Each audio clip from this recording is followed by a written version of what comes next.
All right, this is Ralph with Hermetic Temple Arts, and I'm getting my camera adjusted before we start filming today. Apologize for, kind of looks like we got some poor lighting condition here, but working outside and using natural light can't really be helped too much. But yesterday, this is part two of our Santa Muerte statue restoration project.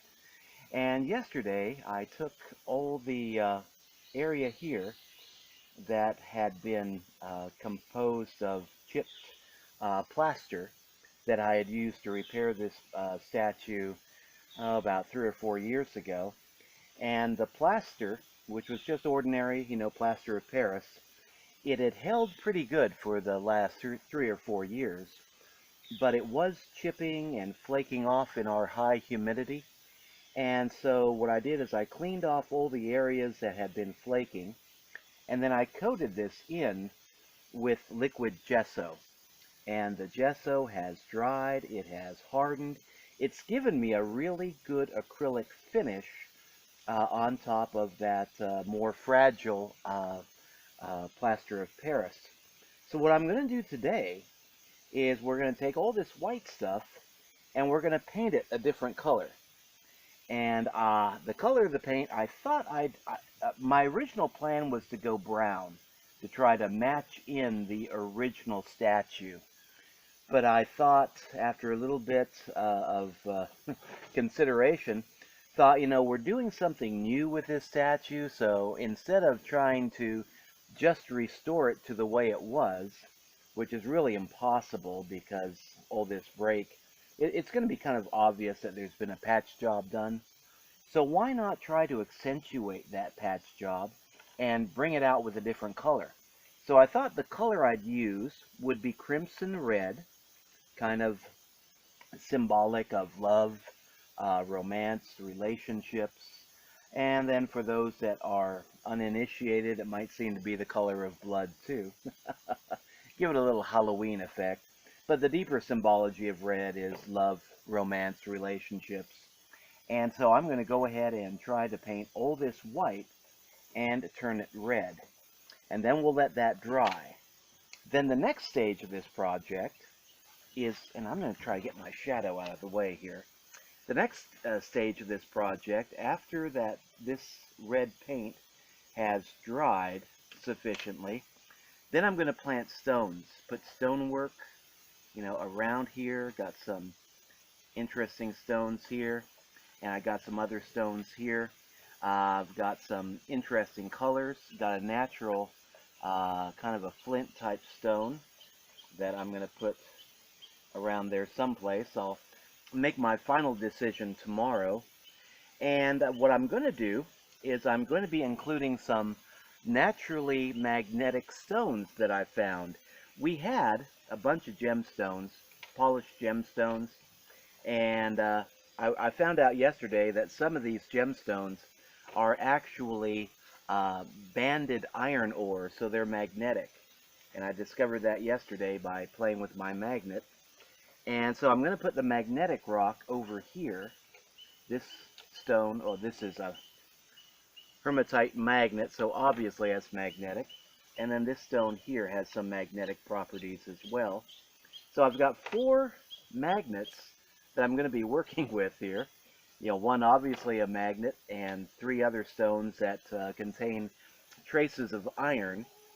And we're going to cluster them all in this one little area, and that is going to have the symbology and the understanding that it's going to be attracting, hopefully attracting good things and attracting energy to the statue there. And then these other gemstones are going to be scattered throughout the statue area. And then I'm also going to be adding in, we've got these little, I don't know if you can see them or not. Try to get that in a little better light. Got these little fake coins that have been layered throughout the statue. And what I'm going to do is replace some of those fake coins with dimes. And my wife thought pennies would also be good, so you'd have a combination of copper and silver colors, and copper and silver coins. So yeah, we're going to go ahead and adhere these to the statue using art resin. And that will be tomorrow's project, hopefully. Maybe tonight if it dries fast enough. But we're going to put all the stones in, and we're going to fasten them all in using art resin.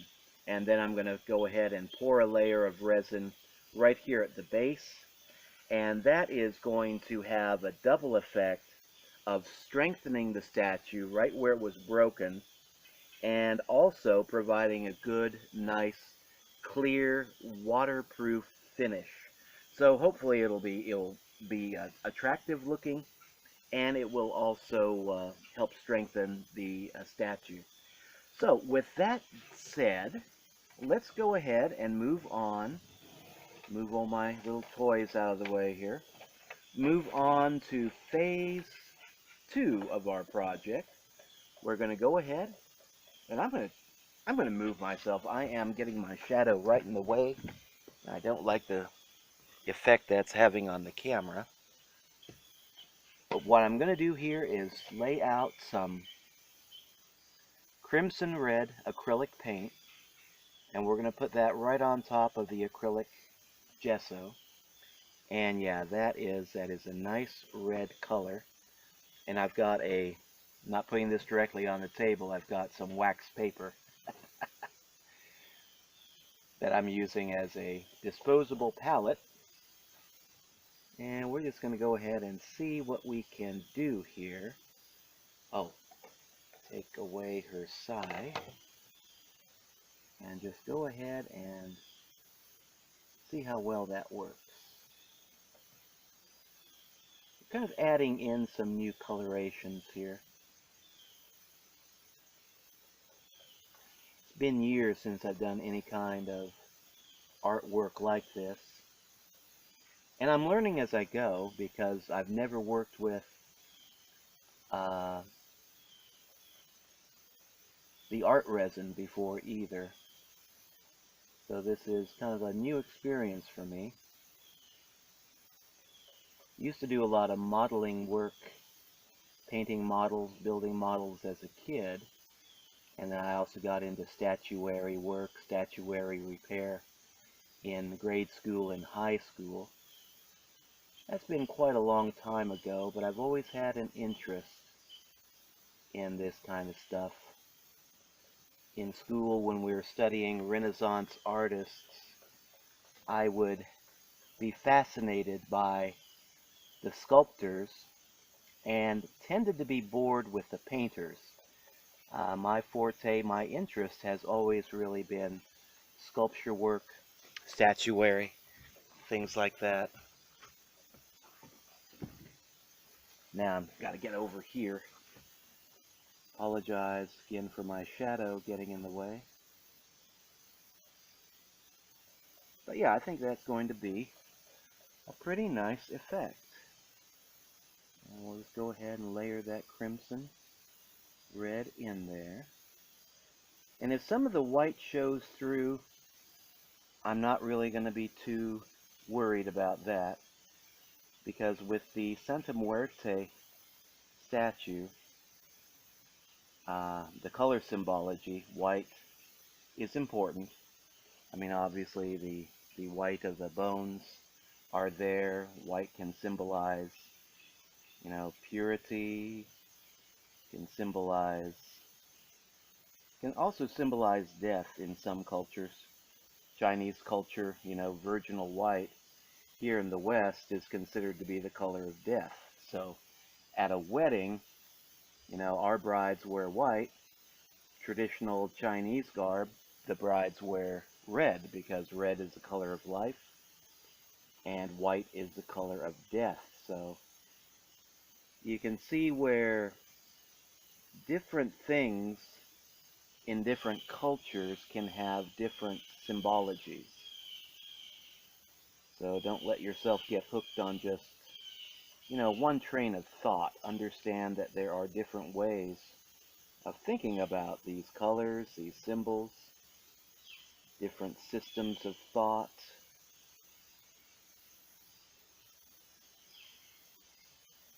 Same color can mean totally different things to different people, to different practitioners.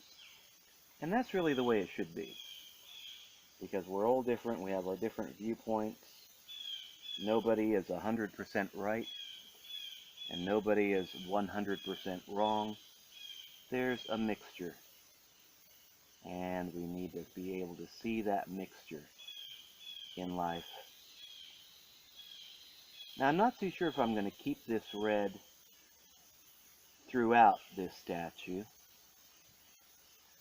I may add in some other colors later. But overall, I'm pretty happy with the effect that we're getting. And I'm going to go ahead and fill that crack with that red paint. Red crimson right in there.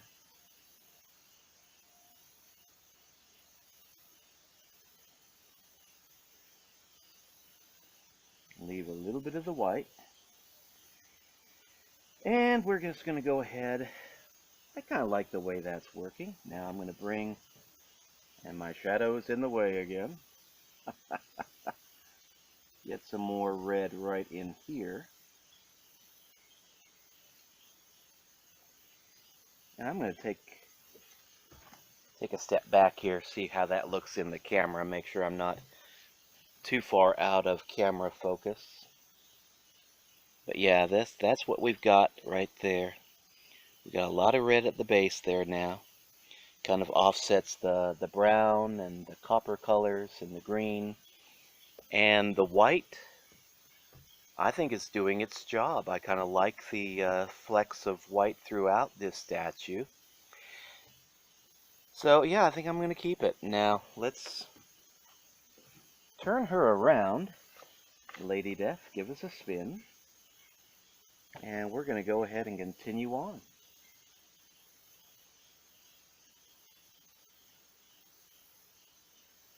And we're going to cover in this area. I was thinking about kind of like a gold color too, but I noticed that red was a color that we really did not have in any great abundance. So I thought, let's just add in a layer of red to this statue.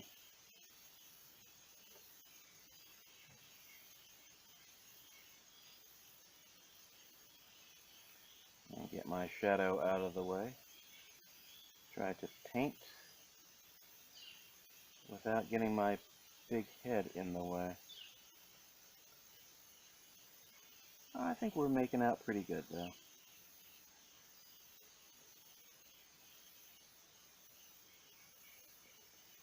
So yeah, acrylic on top of acrylic. It looks like the gesso is holding really well. The original material here is porcelain that has been colored in. It may have a resin coating. It looks kind of like a resin coating. But yeah, the acrylic gesso is holding to it really well. And then of course the acrylic paint should hold to the acrylic gesso really well.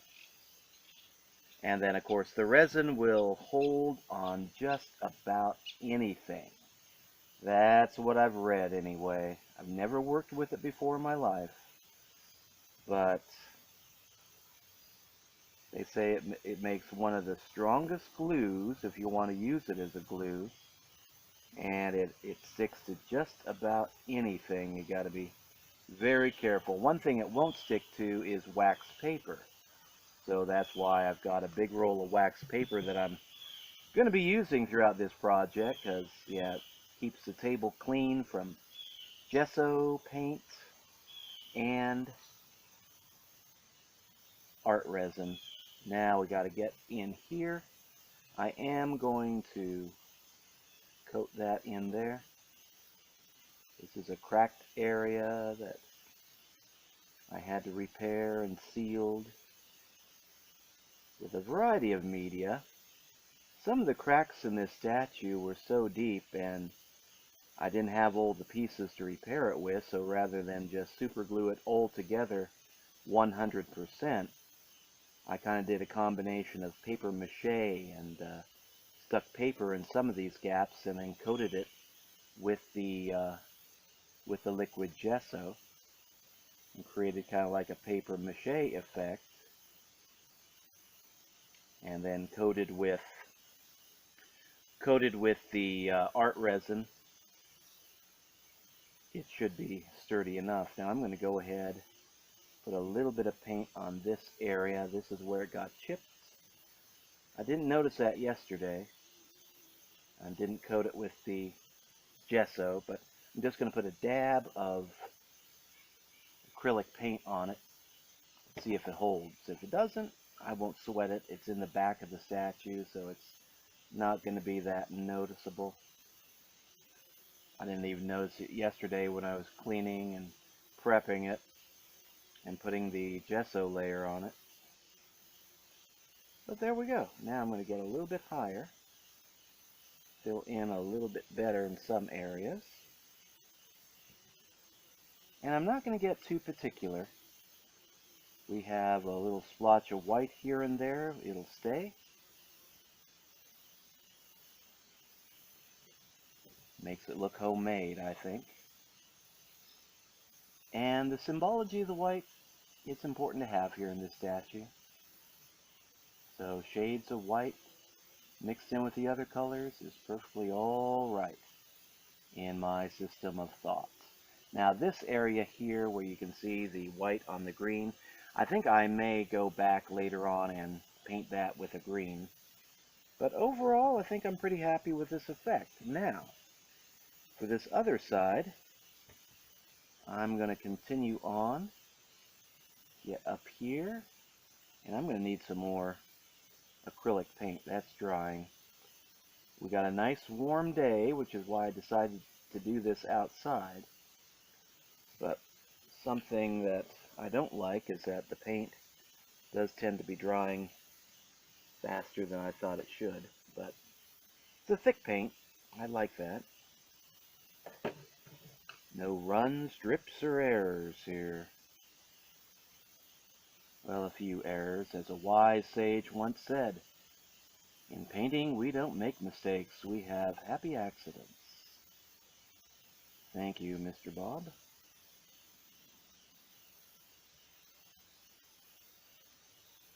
And I think that's a good attitude to have. Now, what we're going to do here, I'm going to try to get that red down on the base where that white is. And I coat that in. And over here.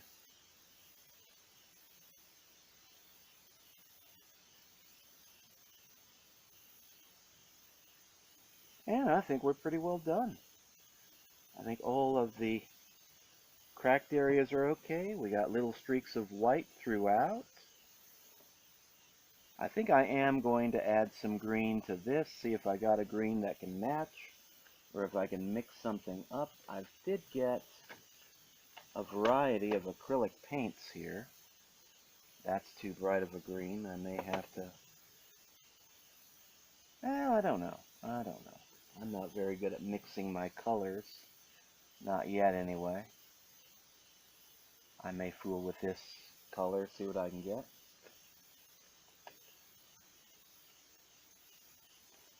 I think if I'm going to make an error, we're going to err on the side of more color rather than less. But that's what we have so far. And what I'm going to do here is take this camera off the stand now and kind of do a close-up, better light, see what we got here. And yeah, let's see here. Yeah, you can see how that is looking now. That white has now been painted red, and I think that's going to blend in pretty nice. So what I'm going to do now is I'm going to go ahead and just leave this. And we're going to let that dry for at least half a day and see what we get. And then after it's dried sufficiently, I'm going to use the liquid resin the art resin and cover in all that broken area. Glue on my stones, my magnetic stones, my tumbled stones, and the silver and copper coins, and then do a final coat of that entire base with a nice layer of resin, and then let that resin dry. This is a project that I'm doing, and I'm kind of on a time schedule here because what we have today and tomorrow is going to be the last warm days of the season, it looks like. Looks like the weather report is indicating that we're going to be getting cold weather coming in. Today it's like 85. It's beautiful. I'm out here in short sleeves and just enjoying this. But I think tomorrow it's supposed to be like up in the 80s, and then it's supposed to drop into the 50s. And one thing that I've read about the art resin is that it needs warm weather, needs warm temperatures to really cure up in. Let's see here. I know I'm getting kind of... I should have just taken the camera off. Apologies for that. But yeah, we need some warm temperatures for that to cure properly in. So yes, I'm going to try to work with it maybe tonight if we have time. And then hopefully within 45 minutes or so, the resin should be sufficiently cured to be able to move it back inside where I can keep the statue warm, and then bring it outside again tomorrow for the final coating. But anyway, that's all for now. I hope you enjoyed this. If you do, please like, share, subscribe. Usually on this channel, Hermetic Temple Art, sometimes I do get into regular arts and crafts. Most of the time, though, I like to talk about the more esoteric arts. The alchemical type arts, and tarot reading, communication with your spirit guides, things of that nature, meditation, but every once in a while I like to kind of get back down into the material world and do some regular arts and crafts. So hope you've enjoyed this, and we'll get back with you later. This is Ralph signing out. Be ready for stage 3 of this current project, hopefully sometime tonight or tomorrow. So until then, take care.